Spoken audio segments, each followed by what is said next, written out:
Welcome to our podcast, No Exaggeration. We're here, episode, I think, 5 or 6. But either way, we've got a really special guest here today. His name is Justus. What was your surname, Justus? Miwanda. With the D at the end. Yeah, cool. NDA, cool. So we've got him here from Uganda. Long story short, the reason why Justus is here, he leads a ministry over in Uganda, International Needs, which is a really great ministry. We'll go into that real soon. But basically, Justus is staying with a great brother of ours, Ronji in Benham. Sure. And we got into talks with Ronji, and so basically, thanks to Ronji, we're able to have this here today. So we appreciate him very much. So did you want to any introduction from yourself, Justus? Like you've heard, Justus Miwanda, coming from Uganda. I am born and raised and work and have family in Uganda. God has blessed me with a wife, one, and 3 wonderful teenage children. I have 2 girls and a boy. And I started as a primary school teacher. My profession is teacher. And then I crossed to health administration. And then I did business administration. And then lastly, I did a theological training. And I was ordained in the Anglican Church in Uganda. Cool. So you know how you started off as a teacher? Yes. Did you grow up? Was your family growing up, and did you grow up in the church? But yes, my parents were believers, so they encouraged us to go to church always. Even when in the first place I didn't understand, but because it was a requirement by my parents. Also my school, I attended the Christian school. So going to church was compulsory. And actually every Monday you had to give a report. So it's compulsory from your family and school? And the school. Yes, because sounds like a good school. My father was the principal of the school. Yes. I know you become a teacher. Sure. But prior to that, I came out of a background of abandonment. Yes, my mother was only 16 when I was born. And she couldn't raise me. So I think she was a clever girl because her parents wanted her to go back to school. So they told her, we cannot take you back to school and also pay and look after your child. So they said you have to get away with this child. So this girl one day got a piece of cloth and wrapped me in. When I was 3 months, I was 3 months at that time. She walked about 40 kilometers looking for the parents of her boyfriend. And that was my dad. So fortunately she found them. And I always say fortunately, because this girl could have abandoned me in a bush or dropped me in a pit latrine, but she looked for my grandparents. That's a long walk, 40 km. Yes. And when she came to my grandparents' home, she found my grandfather, not my grandmother, so who welcomed her into the living room. And then she introduced herself that this is your grandchild. So they didn't know at that point? I suspect that they had known roughly. But my grandfather had 8 boys. Sons. So he told her that let me go to the garden to get my wife to receive their first grandchild. So he had, So he went to pick his wife, only to come back in the living room to find the baby and not the girl. She disappeared. So that's how I started life. With your grandparents? With my grandparents. And I have always said that to me, my grandmother was my mother. And I valued and revered her very much for what she did in my life for the first 5 years. And when I became 5, my father got married, but he married somebody else, not my mother. So I grew up. After his wedding, his parents told him, now you go with your child. Yeah. So I went and grew up with my dad. And the first time I met my mother, I was 7 years. And it did not make any meaning to me. She was a stranger to me, like any person. And actually, I remember my grandmother telling me, we have found your mother. I'm leaving you here to stay with your mother for the rest of the school holiday. It was the last part of the holiday. And I said, no. So you were going to stay there, so you were going to meet her for the first time and then stay there for the holidays? For the holidays. Yeah. It was about 2 weeks. Yeah. And I refused.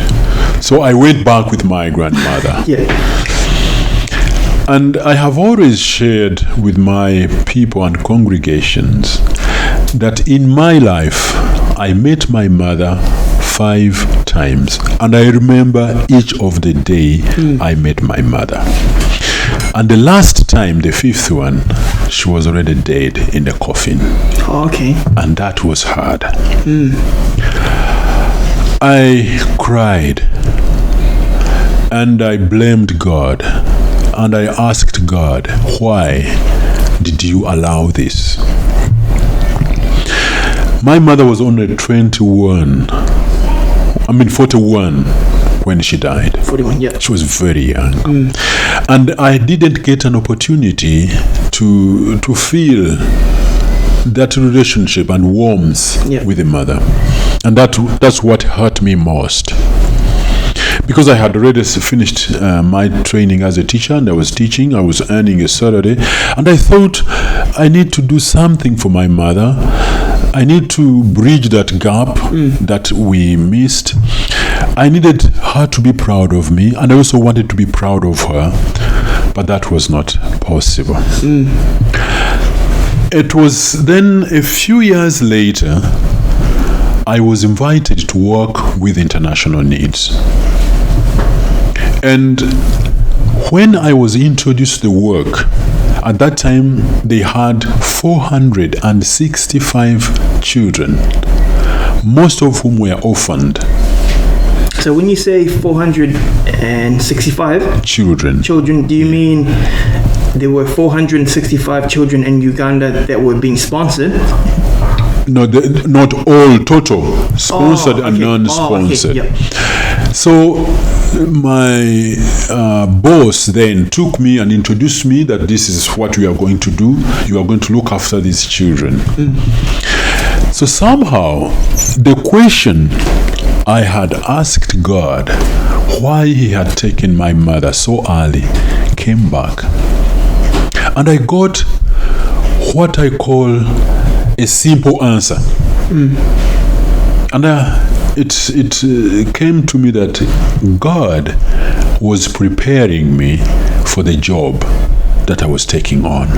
Okay. Of course, when my mother died, I didn't think like that. Oh, I don't know if many people would. No. Yeah. But when I started this work, I thought, when I'm with these children, I can relate with them appropriately because I understand their circumstance. Because you just said a lot of them are orphans. Yes.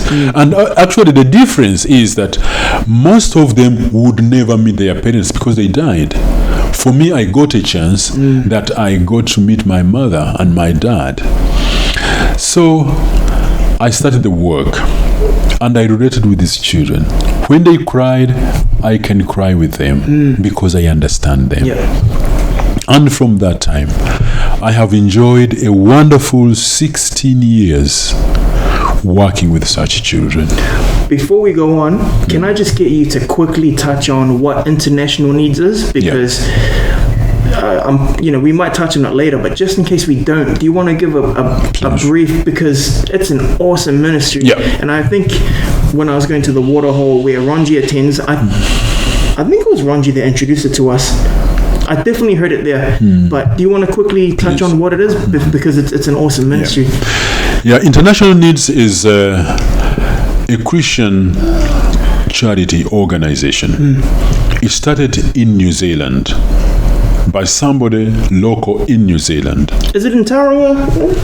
Yeah, the office is in Tauranga now. And this man had a vision or a focus of empowering nationals in their countries to do ministry there.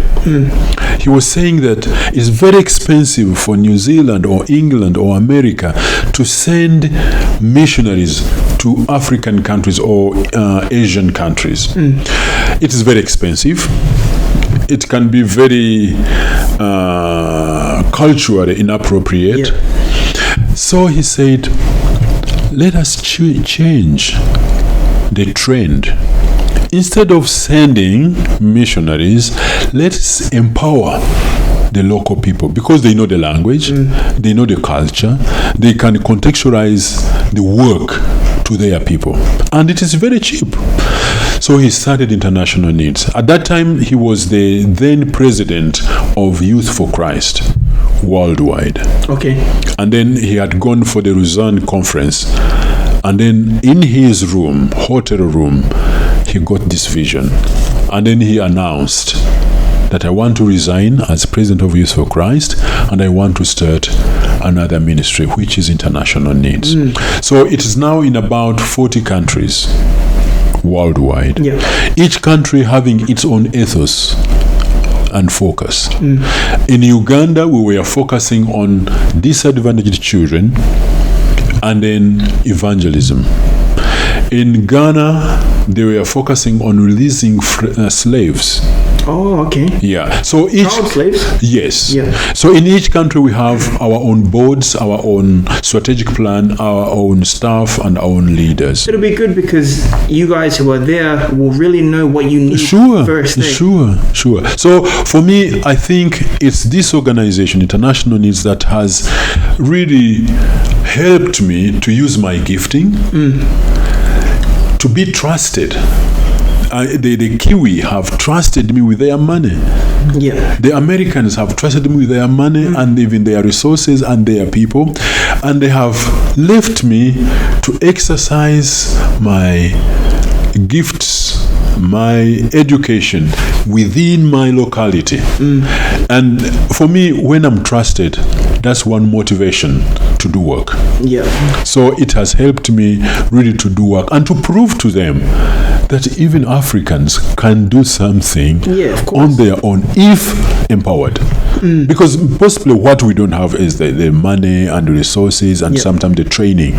But with training, you can get good work from Africans. And for me, I stand to testify about that. So that is International Needs. In Uganda, we have about many projects. We do child sponsorship. We do church planting.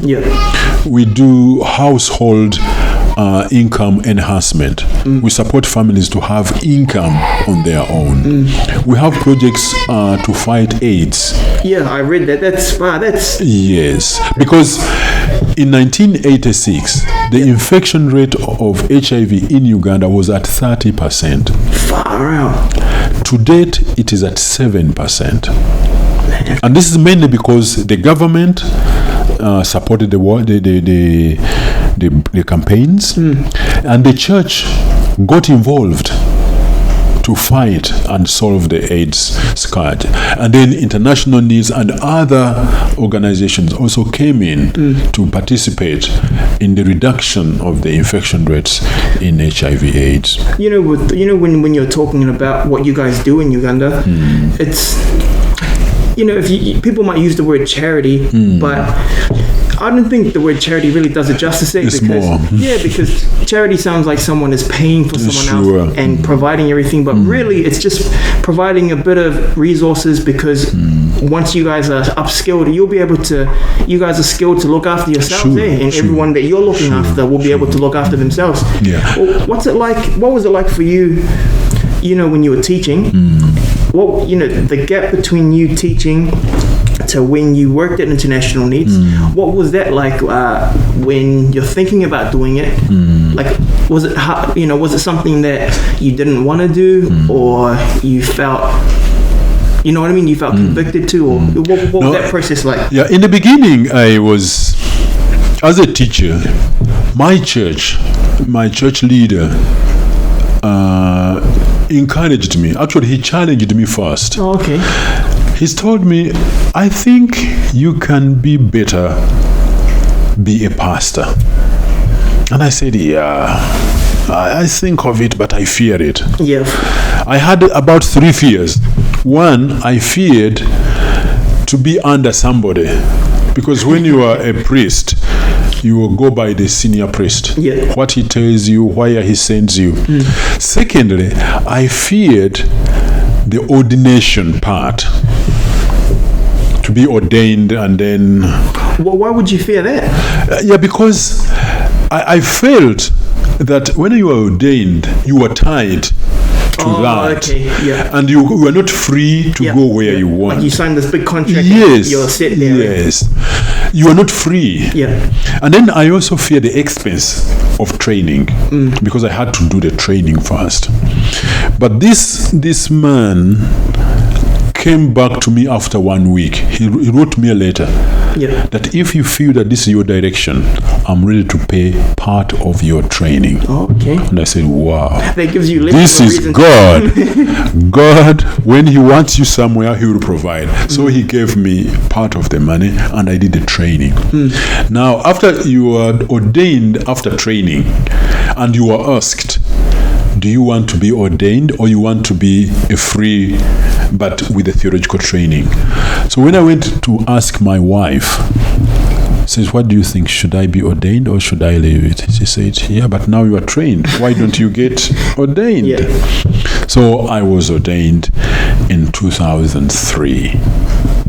And then the question of going into ministry also came about, because I was working with another organization, a medical organization, as an administrator, and then it was more of bureaucratical work, paperwork, and then I thought, is God wanting me to sit here on the desk every morning up to 5 doing paperwork?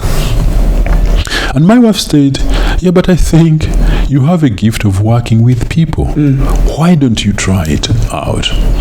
And that was the exact time that somebody from International Needs came to my church. And he shared in our evening midweek fellowship. And he said, I'm here. He was an Englishman. I'm here. I'm looking for a Ugandan person who can lead the work I'm doing.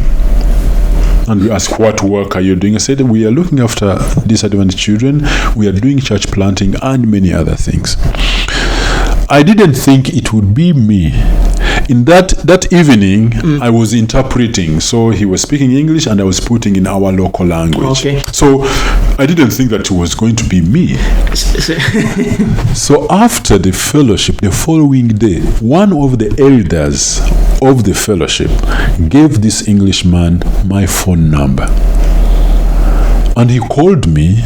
He said, I got your phone number from so-and-so. I want to ask you, would you be interested to work with us? Yeah. And I said, what do you do? And he said, yeah, we are a Christian organization. We are looking after orphans. We are building communities and we are doing evangelization of the communities. I again said, I will ask my wife. So I went to ask there's this opening. And said, that is what we have been praying for. So take it on. So this man called me for lunch. And he told me, can you give me your testimony? Share with me your testimony. So I told him what I have told you about my beginning and how I grew up and then how I came to know Jesus.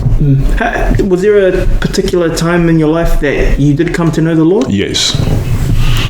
I was 14 years when I came to know Jesus through a school assembly. Oh, okay. During the school week? Yes. And 3 people came to our school to share the gospel. Every Friday in my school, because it was a Christian school, we had a preacher. Somebody came, read the Bible, and said something, and prayed with us. We sang some songs.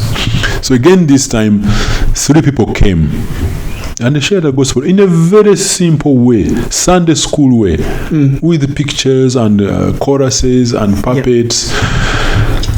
And then after, he made an altar call. May I see anybody who want to follow Jesus? And you know, when you do that at a school, everyone puts up their hand. That's what I was going to ask, especially at a Christian school. Yes. Because it should be everybody put their hand up or nobody, because everyone here should already be Christian, kind of thing. So many children got up and went forward to be prayed for. But I didn't. Okay. Partly, I thought I come from a Christian background, from a Christian family. My parents are already believers. Somehow I'm covered. Secondly, I thought I'm young. I'm still young. Yeah. I don't have sins that require me. What could a 14-year-old do by now? So the assembly was closed. They prayed for those many students who came up. That was a Friday. On Saturday, I had Saturday classes, and something was ringing in my heart. The message that I had heard at the assembly. On Sunday, the same people came to our church and echoed the same message. I remember the message was, there is a God who loved us, and he loves us. And this God is ready to take away the punishment of sin. That's death. And you're guilty of sin. Somebody will take it. Yeah. It made meaning. So at their church, these men preached and they made an altar call again. I thought maybe I should go. But I thought, So I didn't go. Yeah. On Monday, after these men had left, I was alone. It was around 7 p.m. on the 27th of July, 1980. I couldn't fight the conviction that I was a sinner, but God loves me and wants me to accept him. So I got up where I was and I went to my parents' bedroom. And I told my dad that today I want to give my life to Jesus. That must have made him the happiest man. I'm sure, very much. He hugged me. He was so happy. That's beautiful. And then it was evening. In the morning, I looked into my suitcase in my room, and I found that there were books which I had stolen from the school library. Yeah. Somehow I had made it to myself that I would not return them. They are mine. Yeah. So the following morning, I took these books into my school bag and took them to the school. Remember, my father is the principal of the school. Yeah. But I took them to my class teacher because my father was not my teacher. So I went to the staff room and met my class teacher, and I told him, last night I accepted Jesus as my personal savior. And he convicted me that I had stolen these books from this library. I want to return them, and I want to ask you to forgive me. And my teacher did something. He asked me, if we went to the school assembly, would you say what you have told me? I said, yes.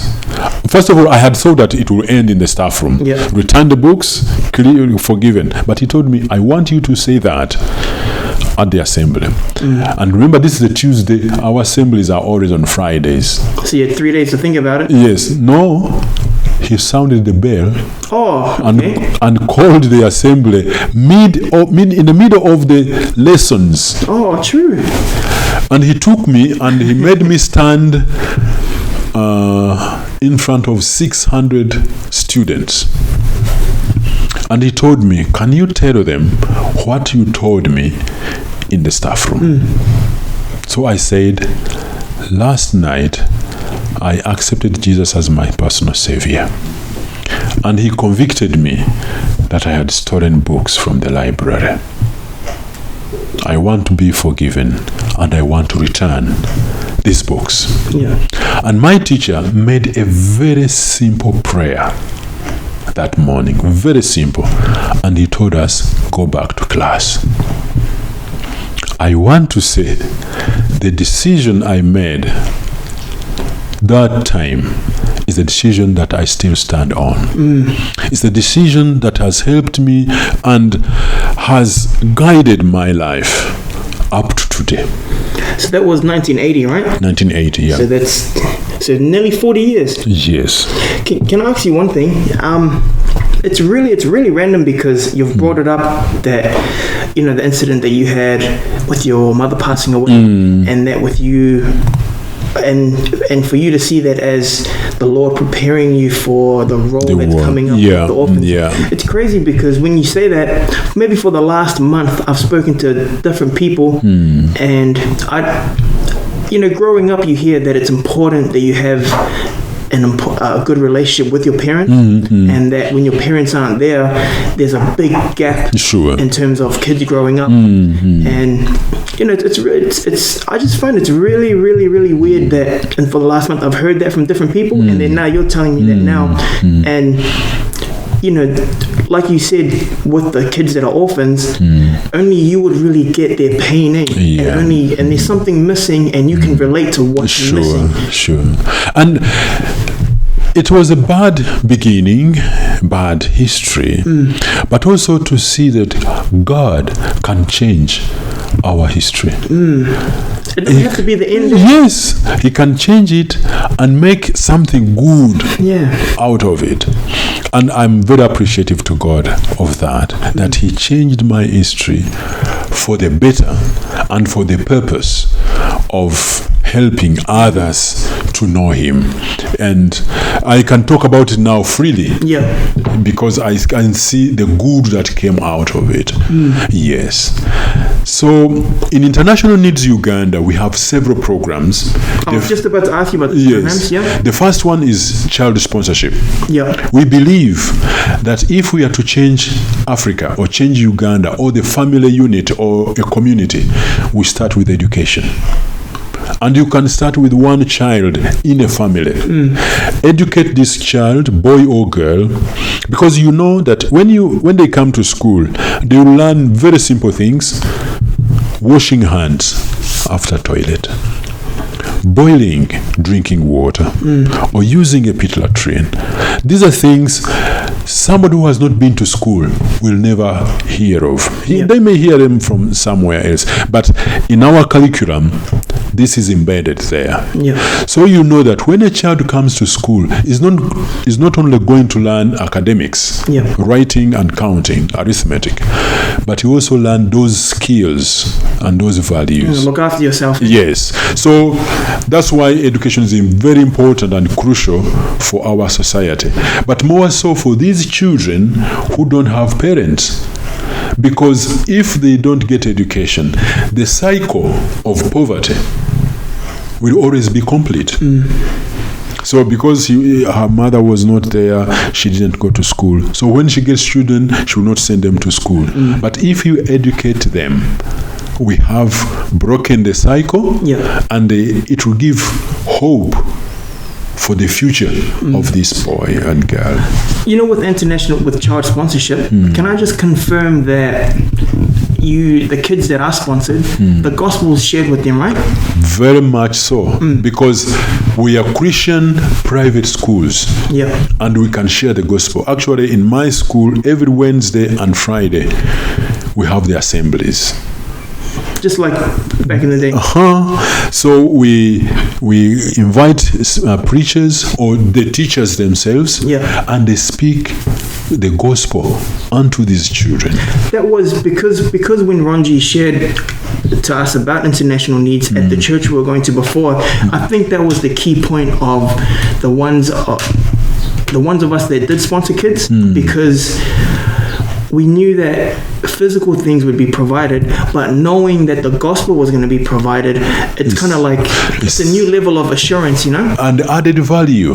Of course, because they will have water, they will have food, and the healthcare. But if they don't have the spirit renewed and with Jesus Christ, they may end up in sin and they will die. So they need a gospel as importantly as any other needs. And actually, whatever we do, when we go into communities and drill wells and build latrines, we go with the gospel too, that we are giving you this water, but there is a water of life, and that is Jesus Christ. It should speak volumes coming from yourself, because you're from Uganda, where, around here in a country like New Zealand, there's a lot more resources. But for you to say that there's water, food provided, but nothing's more important than the gospel, that should speak more volumes because you know what I mean? Yeah. So then we do education, then we do health care. These children, when they are sponsored, they will need $45 a month per child. $2 out of that is sent to our clinic, so that when these children fall sick, they just go and get treatment. Oh, okay. Yes. So it's just ready for them. Sure. Yeah. And then their parents or guardians also have a benefit of coming to use the facility, the health, the medical center, but at a subsidized cost. And then we go into the communities and teach people, adults, simple ways of preventing diseases. Like washing hands, as I said, using a pit latrine, taking their children for immunization. In Uganda, we have about 6 killer diseases. So these children have to be inoculated against them. So we teach that, and we do it in the communities. And in addition to that, as I said, we do church planting. We fund 15 men who go into communities that are not churched, or where people are many, but the churches are few, and they plant congregations. And then International Needs funds their transport. It gives them like a motorbike. It gives them Bibles. And also it gives them training the pastors who are doing this work. So that's part of our ministry. And then we do household enhancement. We support these families, the families of the children who come to our school. Like, they need to have food, they need to have water, they need to have an income, they need to learn to save money, and also they need to be encouraged to go to church. So we go into these communities and give a cow or a goat or pigs or chicken, knowing that if they have a cow, when it calves, they will have milk. They can use it for their own, and they can sell the surplus, so they will have some income. And then they can cater for those things that International Needs does not give them. To some families, we give seeds, good seeds of maize or beans or groundnuts, so that they plant and then they have good yield. We teach them to use the small piece of land that they have, but to have maximum yield. With the work that you guys are doing, like you just said, living in, obviously I've never been there, but is it hard doing that work in Uganda? Do you get a lot of opposition that are against Christianity kind of thing? Not really? No, at the moment, I think in Uganda, no Christian has any excuse for not doing God's work. Because we are supported, even the government, however secular it is. But it has many Christians within the government. So they support the work. Not like, they may not support it tangibly, but at least they don't stop you from doing it. They allow you to do it. Yes, they allow us to do it. So I don't want to say that we have any persecution. You hear a few pockets of some things done, but it's not nothing significant, major. Nothing major. You hear of somebody coming to Christ and the family says, we don't know that, you leave our family, but it's not really significant. How do you deal with a situation like that? Counseling and then helping these the families. Yes. For example, I had one boy who was Muslim, and he came to Jesus Christ. Yeah. And his father said, "I cannot stand it. You have to find where to go. You are no longer my son." Oh, okay. So this boy came to my office. The staff brought him to my office. So I went to the family and I spoke to the dad and the mother. That's when I found out that the mother was not a Muslim. Oh, okay. So I sat down with the father and I said, "Do you think this is the worst thing that your son could do?" And he said, "Yeah, but I'm a Muslim leader. I cannot live with a Christian in my house." Yeah. So I played it cool. I went back a second time. And on the third time, he allowed the boy back. Oh, okay. But the boy said, "I'm coming back, but not as a Muslim. But I just want to come back because you are my dad. Yeah. I need to belong somewhere." So now he's a grown-up boy. Yeah. He went to university and studied. He's working on his own, but he's a believer. So many of such things you hear happening in different places. Yeah. So, can you tell me more about the HIV prevention? That was really when Ranji said that was really caught my attention. That was how do you guys go about with that? I think the best strategy to fight AIDS was education. Yeah. Both formal education and informal education. That according to the statistics available, HIV/AIDS is less in educated communities. Is less educated? In educated communities. Educated, sorry. Yep. Yes, it is less in educated communities. In the poor communities, it travels, if I can use the word, very fast because they are ignorant. Yeah. And they will be doing practices that will instead spread AIDS. For example, there is a belief that if I die, my brother takes over my wife. Now, if I died of AIDS, that means my brother is also going to be contracted. Yeah. But if people are educated, they will know that I cannot do that. I cannot take over somebody's wife, especially if I don't know what he died of. So education is number one. But the informal one is informing people enough and accurately about AIDS.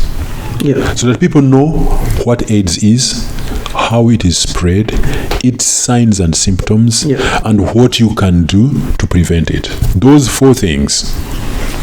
The government made like billboards, adverts on radio and TV, reading materials, informing people, so that the more people are informed, the more they are empowered to prevent the diseases.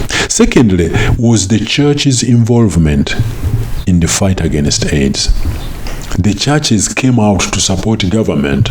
So the churches also started activities and programs on helping those who are infected, but also on mobilizing young people and women and men into activities that would help stop HIV/AIDS. So the political will was good, and then the church's involvement was also very important. It would be, the government would, I think it would just strengthen the partnership you have with the government when you guys stand side by side in that kind of situation there. Yes. So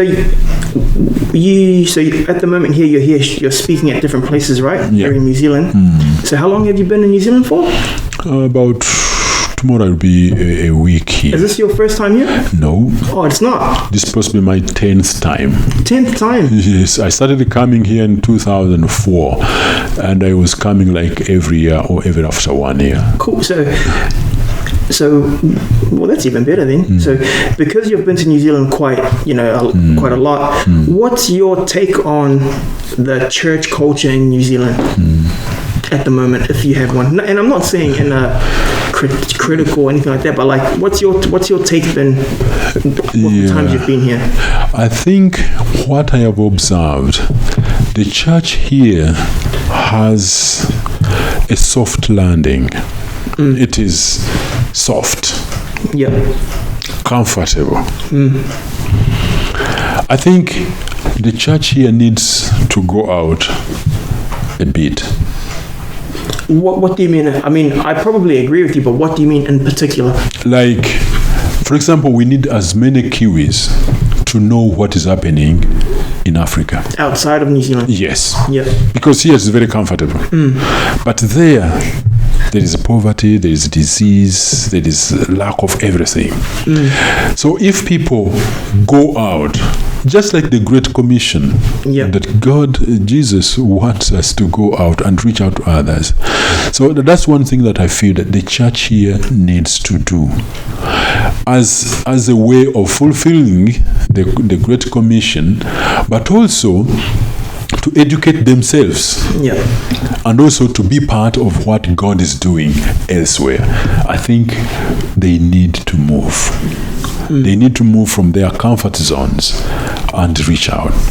And also the other part, which I said, there is a lot of liberalism.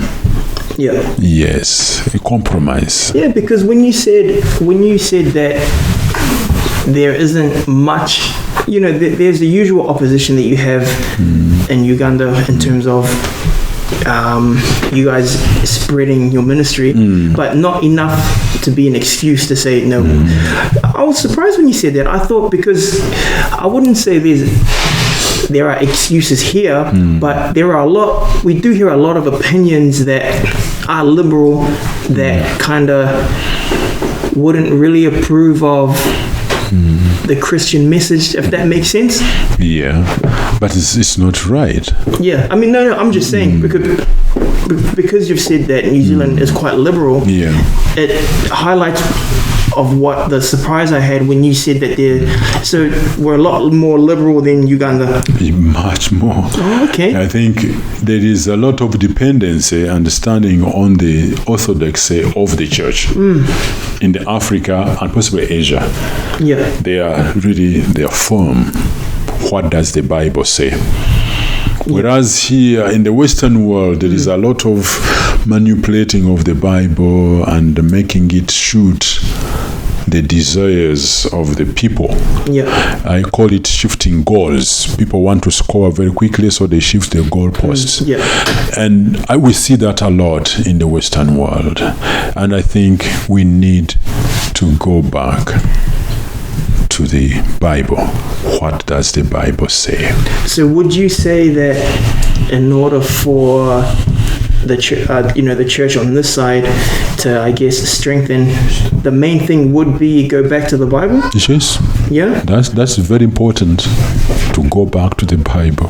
Yes, because it has all the answers.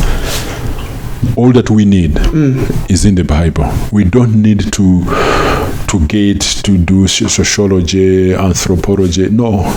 Everything we need to answer, let it be abortion, let it be same-sex, it is answered in the Bible and by the Bible.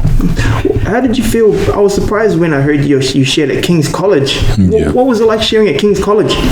It was very simple because very structured.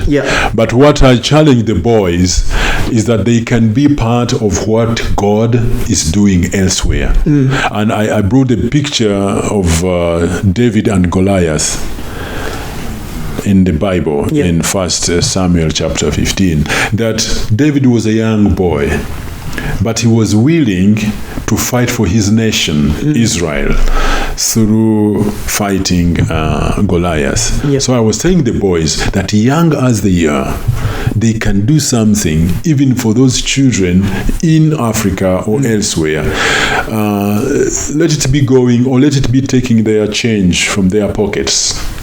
I told them that $2 enough for me to treat one child in my country of malaria. So I was challenging these boys also to go out, not to look into themselves, but to be on the outlook and to be ready to go out to do something. How did that come about? Did you guys ask kings, or did kings? No, kings asked. Oh, okay. They asked. Oh, that's good. Yes, and actually, I'm going back on Friday. Into classrooms where the children can ask questions. Okay, so they couldn't ask before? No, it was assembly, so they couldn't. Oh, okay. So now I'm going to year 10. Is it year 9 and 10? Yeah. And they will be given an opportunity to ask questions.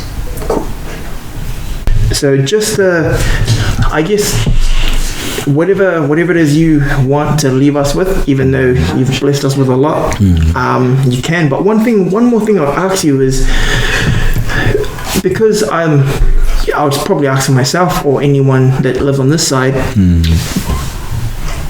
because we're so comfortable and we have a lot more materialistically, is there any other kind of advice you would give to be able to look past it, to do what it is that we need to do? I know you said to look out. Yeah, but I think the other point is to the way we set our priorities. Yeah, okay.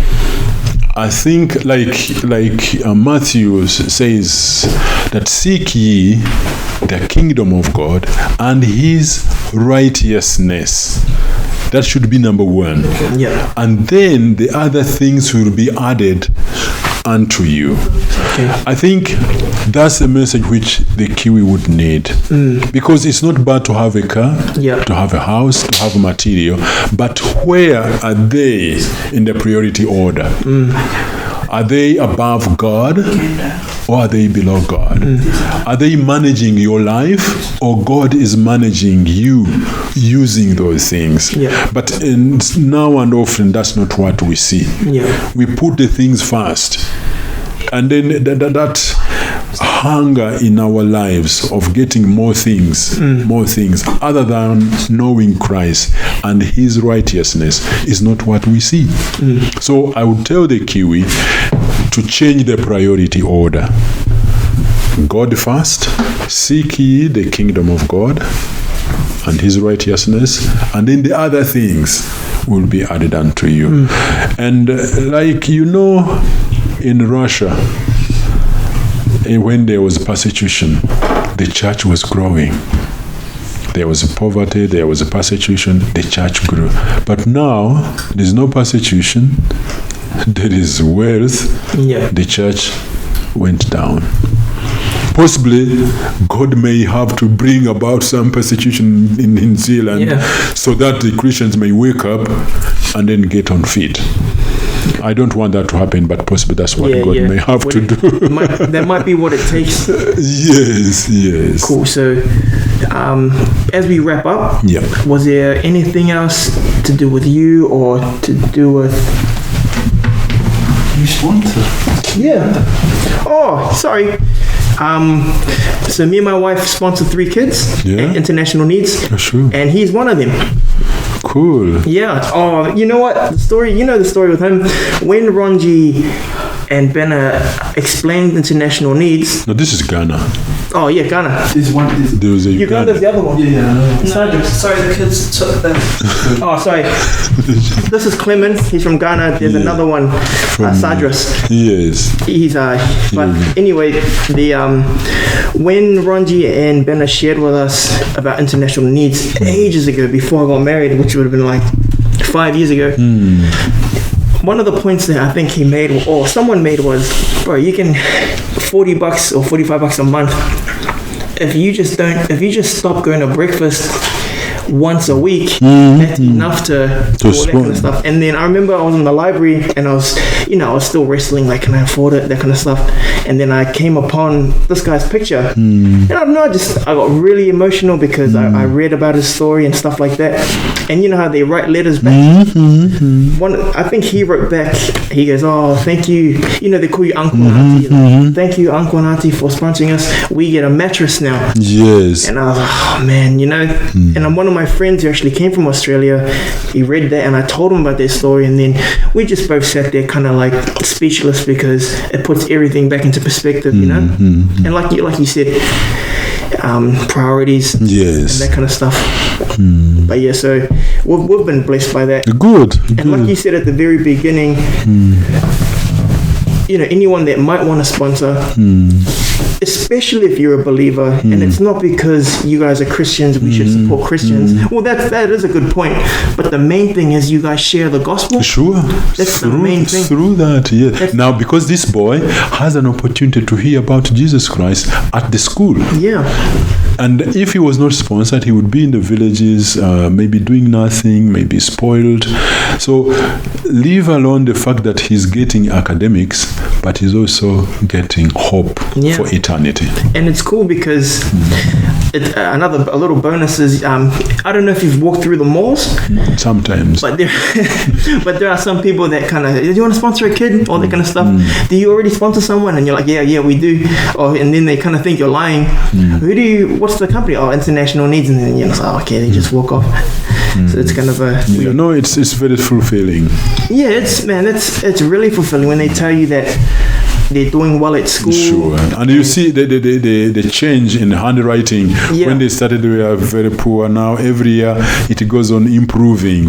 And they're so grateful when they write back like this. He said that they could afford a mattress and he was so happy because he didn't have to sleep on the floor. Yes. And then, you know, it kind of just puts you to shame, like all the things we complain about that are so stupid. Really. And it really is stupid. But yes, it's been a massive blessing to us. But yeah, was there anything you wanted to finish off with about anything in particular, really? I just want to make a message of hope, that in spite of all those challenges and difficulties, we still see God's hand moving. And it is possible. Because if we fold our hands and we have fallen, sunken faces that, we are lamenting, this is happening, this is not there, it will not change anything. But God has blessed it on us to do something. And He has blessed the work, so it is possible. I want to encourage people, it is possible to do something, however little it is. It is possible to do something. It is possible to transform a life. It is possible to transform the church. Even the church in New Zealand, it is possible to transform it. So just want to encourage people that they should not give up, or they shouldn't be discouraged.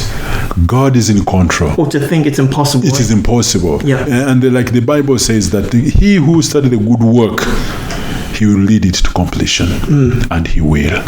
Thank you. Cool. Thank you, Justus. You are welcome. Thank you very much again. And we pray and hope that everything goes well for the rest of the week. Sure. And until we meet again. It will. Thank you. Thank you very much.